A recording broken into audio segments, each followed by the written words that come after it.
8th standard history, chapter 1, source of history. Okay, so we have studied the source of ancient and medieval Indian history. यानी अब तक हमने हमारी history में हमने मेडिवल और एंशियंट हिस्ट्री के सोर्स में पढ़ा है. This year we are going to study the source of modern Indian history. यानी इस साल इन दिस ईयर यानी इस साल हम पढ़ने वाले हैं source of modern Indian history. Historian sources include the material written and oral source. Means historian जो सोर्स हिस्टोरिकल जो सोर्स रहते हैं उसमें कौन कौन से इंक्लूड होते हैं? Material source, written source and oral source. Similarly sources based on modern technology such as audio video and audio visual are included. Means जैसे वैसे ही मॉडर्न टेक्नोलॉजी में जैसे ऑडियो वीडियो ऑडियो विजुअल इस पे बेस्ड रहता है, उस तरह से मॉडर्न इसके हिस्टोरी के सोर्स है material source, written source and oral source.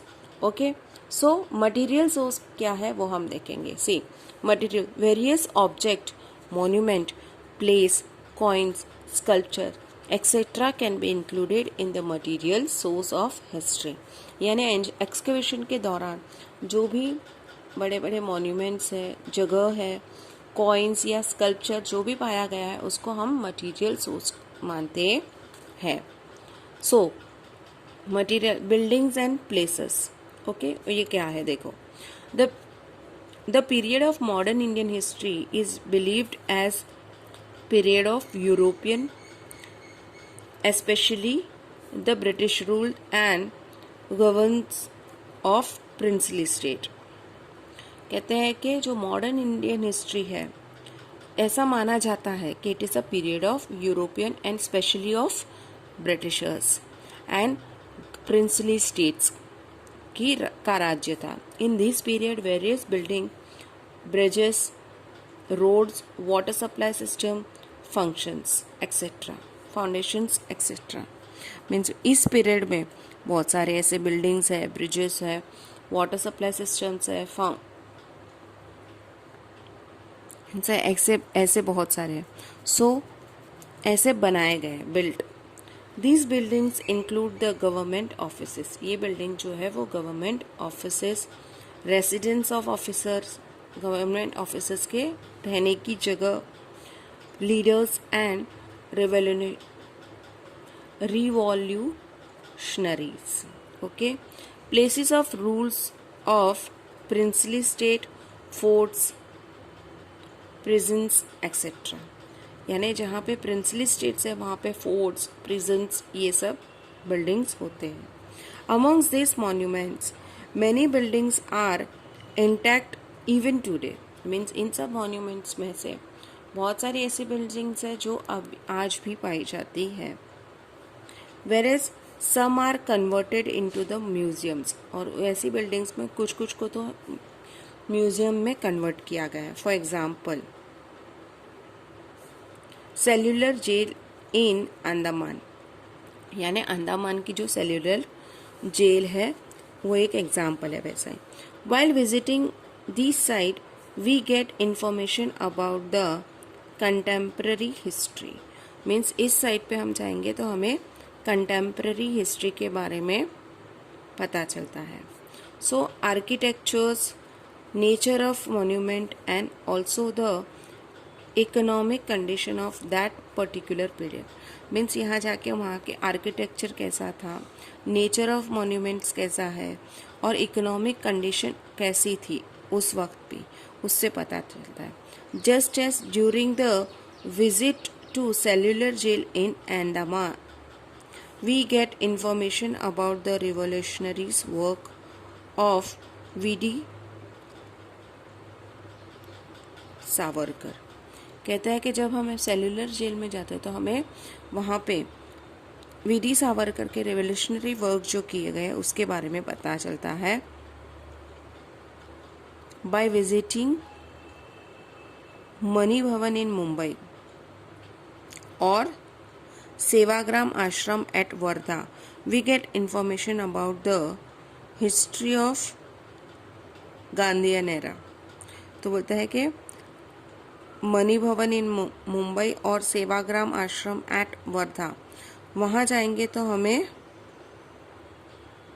Gandhian era के बारे में इंफॉर्मेशन प्राप्त होती है। ऐसे ही एक म्यूजियम है, museum of history for the study of history, various objects, paintings, photographs and such as other things are preserved in the museum। यानी म्यूजियम में क्या होता है कि हिस्टोरी से पाई गई कैसी कुछ ऐसे फोटोग्राफ्स है, कुछ ऐसे पेंटिंग्स है जो देखने लायक होते हैं, वो वहाँ पे रखे जाते हैं, उसे कहते हैं म्यूजियम्स। म्यूजियम ऑफ हिस्ट्री यानी हिस्ट्री से जो मिली। At the Aga Khan palace in Pune, we can see different objects, documents giving information about the life of the Mahatma Gandhi. तो वैसे ही आगा खान पैलेस है पुणे में, ये देखो यहाँ पे ये पिक्चर है, this is the picture of Aga Khan Palace. तो ये जो आगा खान पैलेस है पुणे का, इसमें गांधी, महात्मा गांधी के बारे में बहुत सारे ऐसे ऑब्जेक्ट्स, बहुत सारे ऐसे डॉक्यूमेंट्स, बहुत सारे ऐसी चीज़ें जिससे हमें उनकी लाइफ के बारे में पता चलता है। उसके बाद है स्टेच्यूज एंड मेमोरियल्स। ओके, ये बिल्डिंग्स की बात हुई। अब है स्टेच्यूज एंड मेमोरियल्स देखेंगे। During the pre independent and the post independent period, memorials of many personalities were erected. कहते हैं कि प्री इंडिपेंडेंस यानी इंडिपेंडेंस से पहले और इंडिपेंडेंस के बाद बहुत सारे ऐसे लोगों के मेमोरियल के तौर पे मैनी पर्सनालिटीज वर इरेक्टेड, मीन्स बहुत सारे ऐसे कुछ ऐसे उनके बारे में इरेक्ट किया गया in the form of statue के तौर पे। These statue are also important for the study. ये स्टैचूज भी बहुत इम्पोर्टेंट है स्टडीज के, इस पे देखा जाएगा तो modern Indian history.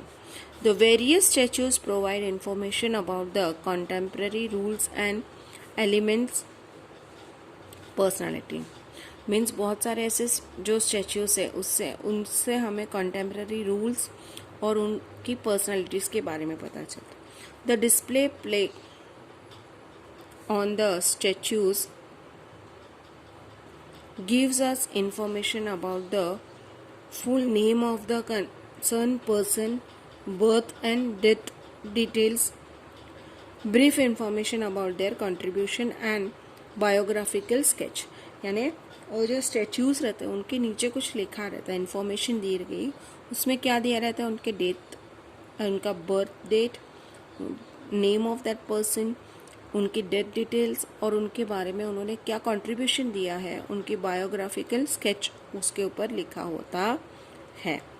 Just as the statue of Mahatma Jyotirao Phule, Lokmanya Tilak, doctor Baba Saheb Ambedkar, there are memorial which are erected in the memory of various event which given information। यानी जैसे वैसे ही महात्मा ज्योतिराव फुले, लोकमान्य तिलक, बाबा साहेब आम्बेडकर, उनके जैसे स्टैच्यूज उनके वहाँ पे इरेक्ट किया गया रहता है, वहाँ पे उनकी इंफॉर्मेशन दी जाती है। और ये वी डी सावरकर मतलब Vinayak Damodar Savarkar, he is a freedom fighter. Okay,